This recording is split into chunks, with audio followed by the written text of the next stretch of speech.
الحمد للہ وکفی وسلام علی عبادہ الذین اصطفیٰ اما بعد۔ محترم ناظرین، یہ مہینہ محرم الحرام کا ہے اور آج کی گفتگو بھی اسی تعلق سے ہے۔ ویسے محرم الحرام کے تعلق سے بہت ساری باتیں، بہت سارے مضامین، بہت سارے مقالے یوٹیوب پر، فیس بک پر اور انسٹاگرام پر اور مسجدوں میں، دیگر مقامات پر ہمارے سامنے آتی رہتی ہیں، لیکن میں بھی کچھ اب بات کرنے کی کوشش کر رہا ہوں۔ اللہ ہم سب کو سمجھ عطا فرمائے۔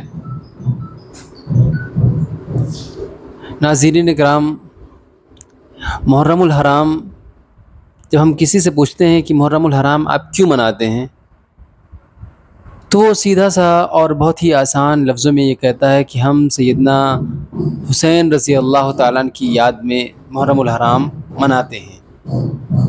اور ہم دیکھتے ہیں کہ جو ہی محرم الحرام کا چاند نکلتا ہے، اگلے ہی دن سے کچھ لوگ ایک خاص لباس میں، ایک خاص انداز میں، ایک خاص پہناوے میں نظر آنے لگتے ہیں اور کچھ الگ ہی ڈھنگ سے، کچھ الگ ہی طریقے سے اپنا اظہار غم ظاہر کرنے کی کوشش کرتے ہیں۔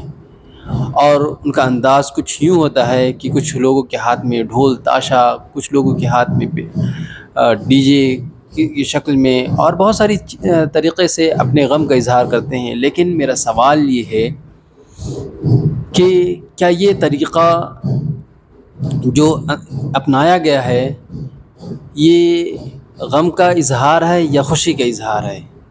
پہلا تو سوال یہ ہے۔ نمبر دو کہ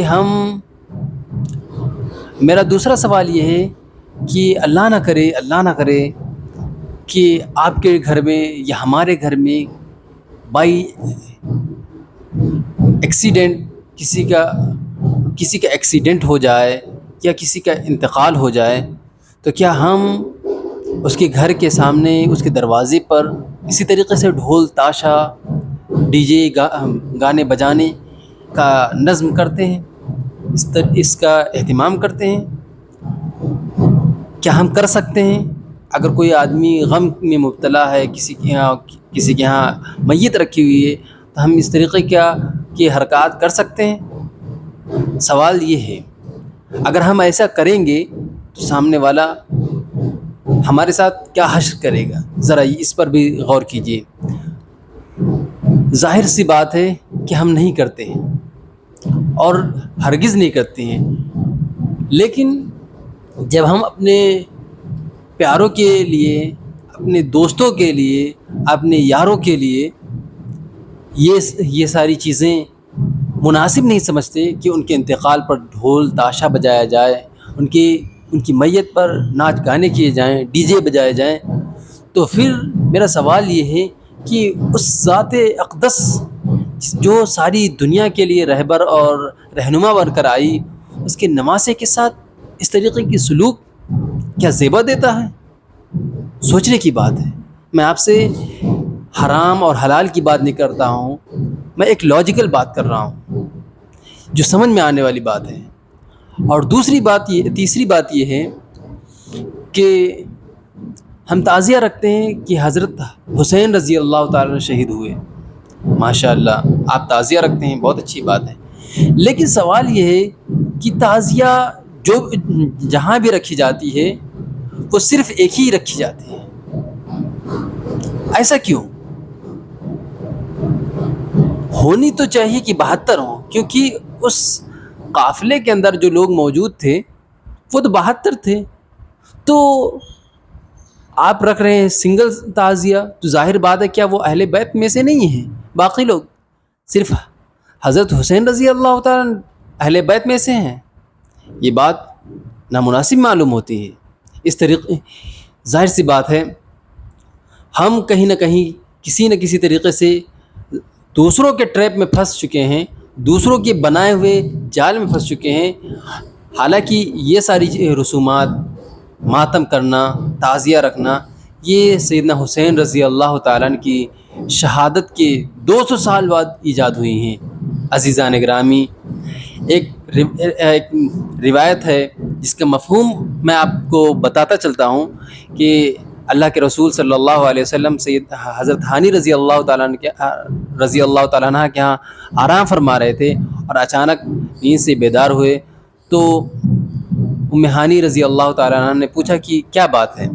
تو آپ نے فرمایا کہ ایک ایسے مقام پر میرا یہ نواسا سیدنا حسین رضی اللہ تعالیٰ عنہ کی طرف اشارہ کر کے بتایا کہ ان کو شہید کیا جائے گا، اور وہ شہید کرنے والے میری امت کے لوگ ہوں گے۔ لیکن جب اللہ کے رسول صلی اللہ علیہ وسلم بحیات تھے اور آپ کو یہ ساری باتیں معلوم تھیں، تو آپ نے کبھی اس چیز کا اہتمام نہیں کیا۔ نہ آپ کے بعد جو صحابہ کرام تھے انہوں نے اس چیز کا اہتمام کیا، اور اس کے بعد کا جو زمانہ ہے، جس ٹائم حضرت حسین رضی اللہ تعالیٰ عنہ کو شہید کیا گیا تھا، اس وقت 4-5 صغار صحابہ، جو کہ حضرت حسین بھی اسی میں شامل ہیں، موجود تھے، لیکن کسی نے اس چیز کا اہتمام نہیں کیا۔ تو ظاہر بات ہے کہ ہم کسی نہ کسی طریقے سے غیروں کے ٹریپ میں پھنس چکے ہیں، اور ہمیں کوشش کرنی چاہیے کہ ہم ان لغویات سے پرہیز کریں اور اجتناب کریں۔ اللہ رب العزت سے دعا ہے کہ ہمیں صحیح راستے پر چلنے کی توفیق عطا فرمائے، اور جو لغویات ہیں ان سے بچنے کی توفیق عطا فرمائے۔ آمین۔